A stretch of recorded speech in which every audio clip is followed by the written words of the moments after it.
Hello, everyone, and welcome to Kilowatt, a podcast about electric vehicles, renewable energy, autonomous driving, and much, much more. My name is Bodhi, and I am your host. And on this episode of Kilowatt, we have a short episode for you.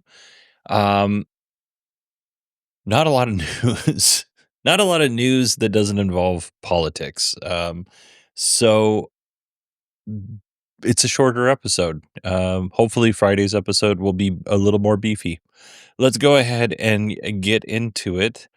It is official. Nicola is headed for Chapter 11 bankruptcy, and they will be selling off their assets. I honestly thought this was the least likely thing to happen. Well, I guess the least likely thing to happen was they will just, completely cease to be a company and nobody will buy their stuff, or they won't even try selling their assets. But I figured that they would be able to do some sort of restructuring and continue being a company because they had enough value in what they were doing, in their IP, but apparently not. So we'll keep an eye on the story as it develops. Hyundai is planning to boost production in the US to avoid a possible 25% tariff proposed by the Trump administration. Hyundai actually has two factories in the US, one in Georgia and one in Alabama. The Alabama plant produces currently about 350,000 vehicles per year.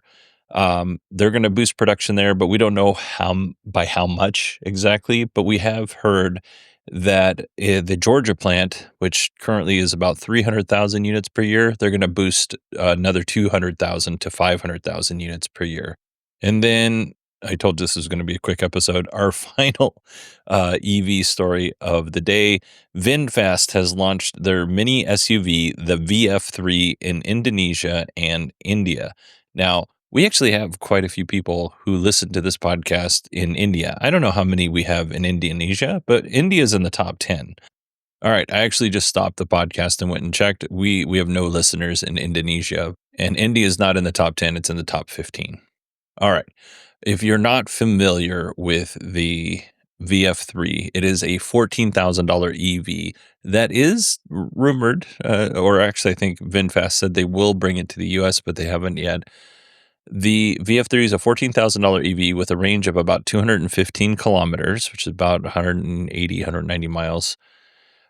You can charge from 10% to 70% in 36 minutes. It'll come with a 7-year, 160,000 mile warranty, and the battery has an 8-year warranty on that. So pretty neat and good news for India and Indonesia. Speaking of India, Tesla is reportedly set to open two stores, its first two stores in India. And the first location will be in the Aero City area of New Delhi. And the second location will be in the Bandra Kurla complex in Mumbai, which the Mumbai location is more of like a shopping area. It is also by an airport, but it's more of a shopping area. Whereas the Aero City, it seems to be a little bit more industrial. Now, I've never been to India. I did have a chance to go about 12, 13 years ago. No, shoot. It was closer to 17 years ago. But I had a family, and a friend of mine was getting married, and then he wasn't getting married. And then he decided, well, since I'm not getting married, I'm going to travel to India. And he invited me to go with him. But I had, a family, so I couldn't go. But I did want to go. It sounds like an amazing trip. He had a lot of good stories from that trip. And here is our final story of the day. In 2024, Tesla filed a lawsuit against Matthews International Corporation. We actually talked about this on the show. It was like June of 2024. Tesla alleged that Matthews stole trade secrets from Tesla related to battery technology and then shared those trade secrets with Tesla's competitors. And to be more specific, the technology or the patents or the trade secrets that Tesla says that they stole had to do with the dry electrode technology that Tesla uses with the 4680 battery cells. Tesla says that Matthews conservatively owes Tesla $1 billion in damages, in excess of $1 billion in damages. A U.S. Court judge, Edward Davala, I think I said that right, denied Tesla's request for a temporary restraining order against Matthews on the grounds that Matthews had a patent that for dry electrode technology that actually predates Tesla's patent. So as of right now, Matthews can continue selling that technology to Tesla's competitors. And I'm sure this is not the last we're going to hear of this story. So when it comes back up, I'll make sure to update you. All right, everybody. So I am actually recording this on Wednesday. So I did what said I was going to do, but this is only a 6-minute episode. I still have CES interviews, but it is 11 o'clock at night, and I'm going to go to bed because I'm exhausted. So I will add an interview to this tomorrow when I wake up in the morning on Thursday, and I'll release it then. So, through the magic of editing, you're going to hear an interview, possibly 2 interviews, we'll see, and then the show will just go to the outro music. Thanks, everybody, and I will talk to you on Friday. And this is etc. Yes. So Okay. etc. is the innovation arm of BT Group. Okay. And we're closely aligned to the core of the business, but we sit just outside in order to have that freedom to incubate new ideas and bring things to the market. So what we have here is Active Intelligence. Active Intelligence takes the data from our 24 million handsets in the UK, and we anonymize that data and aggregate it, and then we process about 25 billion data points to turn that into insights.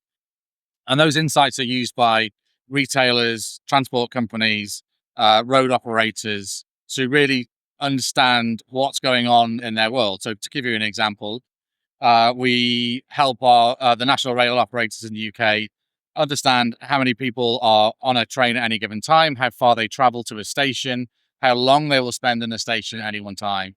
And that's all about then helping them improve their own customer experience. And if ultimately societal change comes as a result of improving that activity.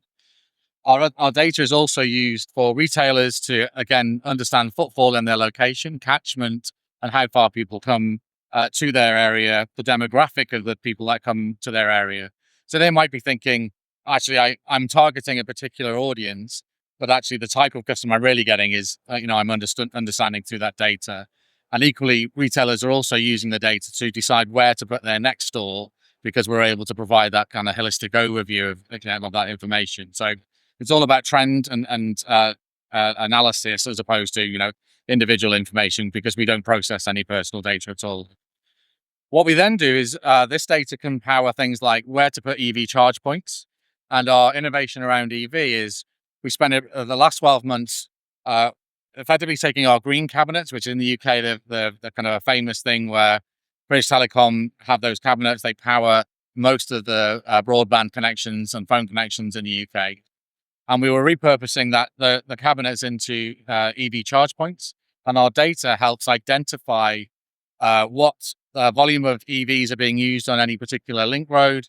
So where is the trend of that activity, and where are we seeing growth in EV to appropriately put either a charge point or a connectivity point?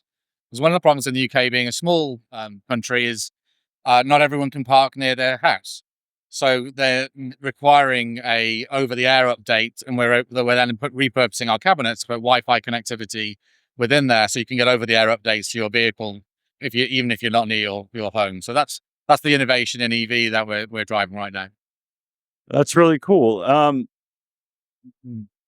Obviously, when did you say you started this? So we started etc. about 3 years ago. Okay. And so in Active Intelligence, we built a data platform first so that the data can be reused.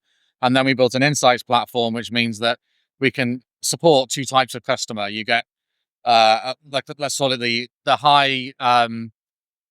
highly experienced user. They've got their own data scientist teams. They just want to take the data on an API basis and integrate that with their own data solutions. But the 80% out there would actually just like to have access to the data. So we built an insights platform that enables them to kind of grab access to more commoditized data, and then we can create custom solutions on top of that. Okay, and so for the most part, your folks are the back end. You're not developing necessarily any solutions at this point. So the EV team are developing solutions. Okay. So we're a back end for the data to provide to customers who then help their customer. So yeah, there's kind of a power behind almost. On the EV side, we are absolutely creating solutions for the customer on the street. Okay, and British Telecom operates these EV cabinets Exactly then. right. Oh, okay, I didn't realize that. Yeah. Gotcha. All right. Is there anything up and coming, like future wise, you want to talk about? I think the connectivity over the cabinet for the over the air update is the next thing that's going to come. So that's probably the most exciting thing we're seeing is how do we solve that problem for the almost 3 million users that we'll see who can't use I guess an over the air update over time. So Yeah, when my daughter lived in an apartment, she would bring her Tesla over to my yeah, house nice. just so she could update. Yeah, very good. She knows how to do it properly, right? Yeah, and then free charging as well. there you Free go. charging. I doubt British Telecom's giving out free charging. No, not yet. No. I also don't have the data you have, so I guess we're okay. We're even. All right, Steve, thank you so much for coming on and chatting with me. Thanks very much. Really good to meet you today.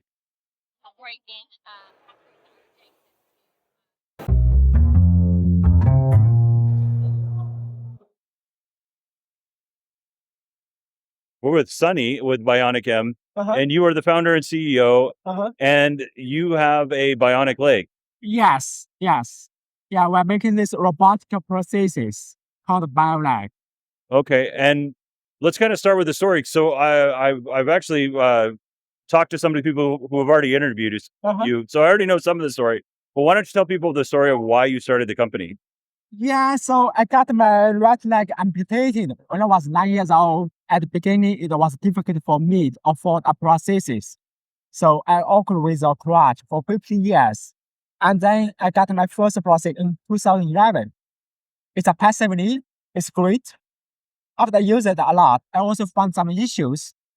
I was a mechanical engineer. I saw it at that time. So I was wondering if I could design better product for myself and other people. So I quit my job from company and then came back to Tokyo University as a PhD student and then began to design this robotic processes. Okay, so how does that? What I mean, listen, this is a sensitive subject. I'm sorry, but what problems are we solving? Obviously, I'm not have a prosthetic leg. So Yeah. what kind of things are you trying to solve? What weren't you happy with? Yes, so there are many products available on the market.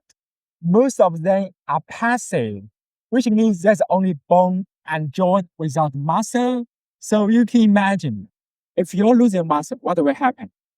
That's terrible, right? If you don't have muscle, you cannot walk. So this one has muscle. That's totally different.